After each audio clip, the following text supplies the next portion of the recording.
नमस्कार मित्रों, स्वागत है आप सभी को आर के ज्ञान दृष्टि में।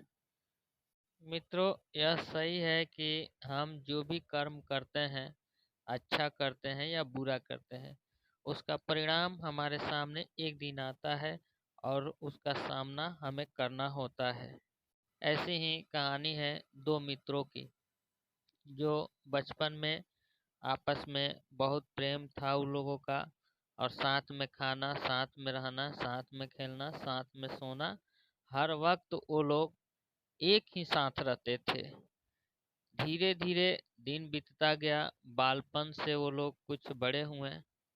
अब गांव के लोग यह सब देखकर उनसे बहुत जलन होने जलने लगे क्योंकि वे दोनों मित्र साथ ही में रहते थे, सारा काम साथ ही में होता था, खाना पीना, घूमना फिरना, जो भी काम है सो।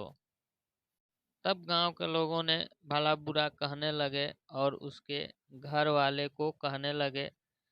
तब दोनों मित्र ने सोचा कि क्यों ना हम लोग यहाँ से चलकर दूसरे जगह जाके कुछ कमाने का प्रबंध करें। और दोनों मित्र राय करके घर से निकल गए और बाहर चले गए कमाने के नियत से। वो लोग घर से बाहर निकल गए और दोनों मित्र बाहर जाकर बहुत दिन, मतलब कि 22-24 साल कमाए, साथ में रहे। फिर बहुत दिन गुजर जाने के बाद उन लोगों को घर याद आया और तब तक वे लोग काफी धन कमा चुके थे, काफी धन इकट्ठा कर चुके थे। दोनों मित्र ने आपस में राय किया कि क्यों ना हम लोग घर चलें। फिर दोनों मित्र वहां से चल दिए घर के लिए। रास्ते में उन्होंने कुछ अपने रक्षा सुरक्षा के लिए लाठी, चाकू या कुछ हथियार लिए।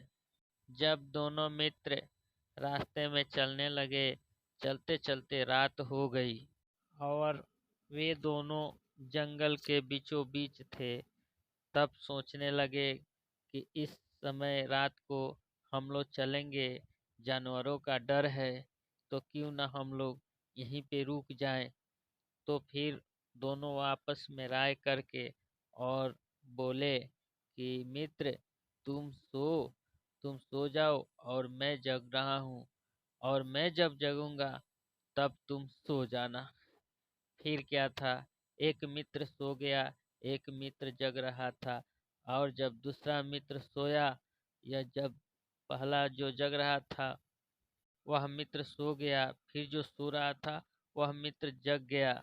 मगर उसके मन में पाप आ गई, क्योंकि दोनों का जो भी सामान था, पैसा था, धन था, एक ही साथ था।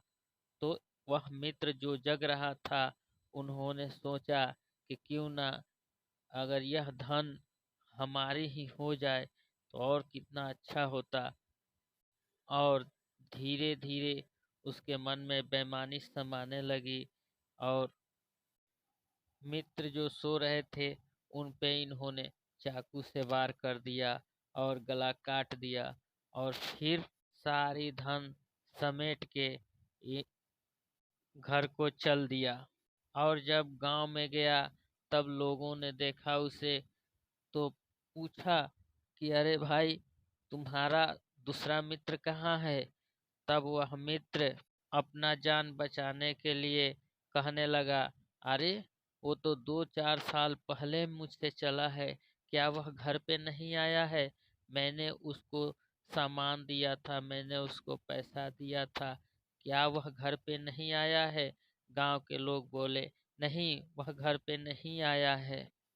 तब मित्र ने बात पलटते हुए, बात बनाते हुए कहा, लगता है कि रास्ते में उसे शेर, बाघ या कोई जानवर खा गया होगा, इसीलिए नहीं पहुंचा।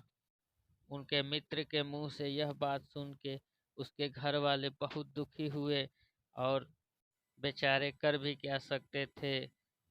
इधर धीरे धीरे दिन बीतता गया और जो भी बाजार था सब डेवलप कर गया था। सब सारी जगहें एकदम बदल गई थी।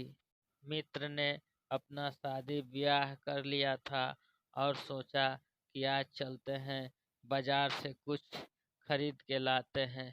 मित्र चल दिया बाजार करने के लिए।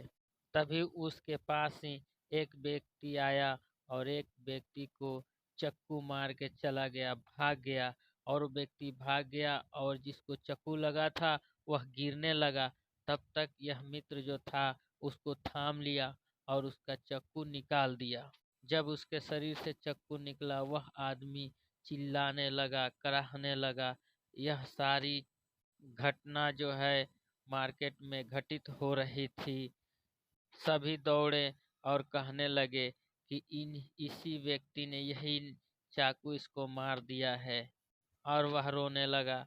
मित्र बोला, नहीं, मैंने चाकू इसको नहीं मारा है।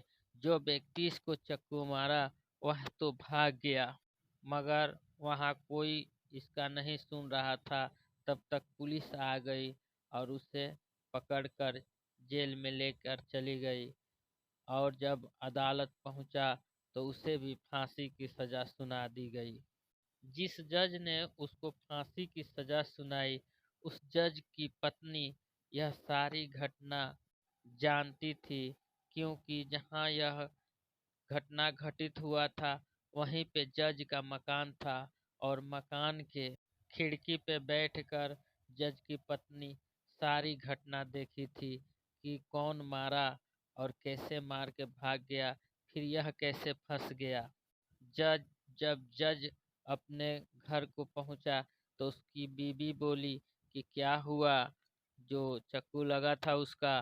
तो जज ने कहा कि उसने जान ली थी, इसीलिए उसका भी जान जाएगा। हमने उसको फांसी की सजा सुना दी है।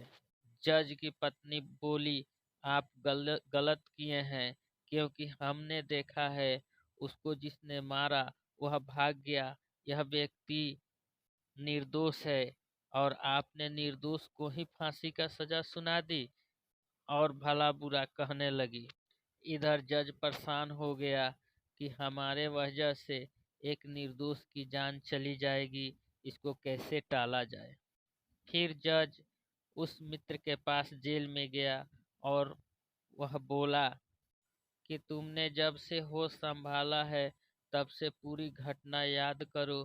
क्या तुमने किसी का जान लिया है? पहले व्यक्ति तो ना ना करता रहा, मगर लास्ट में वह उसे जज ने समझाया कि वैसे भी मर जाओगे, तो सही सही जो है सो बता दो। तब वह बोला कि हाँ, हम दो मित्र थे बचपन से। और उन्होंने सारी घटना घटित बता दी कि हाँ, हमने एक चाकू से अपने मित्र को मारा है। जज उठकर खड़ा हो गया और बोला कि भगवान के घर में देर होती है, अंधेर नहीं। मान लो कि उस दिन तुम उसका मर्डर किए, इतना दिन भगवान के यहाँ मुकदमा चल रहा था, आज फैसला हो गया। सो अपने दिल में तुम किसी प्रकार का दुख न मानकर और फांसी पे चढ़ जाओ। समझ लो आज तुम्हारा भगवान ने फैसला कर दिया है, इसीलिए तुम्हारा फांसी हो रहा है। और वह व्यक्ति अपना गलती स्वीकार करते हुए फांसी पे चढ़ गया। इसीलिए मित्रों, भगवान के घर में देर होता है मगर अंधेर नहीं होता है। इसीलिए कभी दूसरे के प्रति नकारात्मक सोच नहीं रखना चाहिए। मित्रों, अगर यह कहानी आपको अच्छी लगी हो तो प्लीज़ लाइक, शेयर, कमेंट ज़रूर करें। धन्यवाद।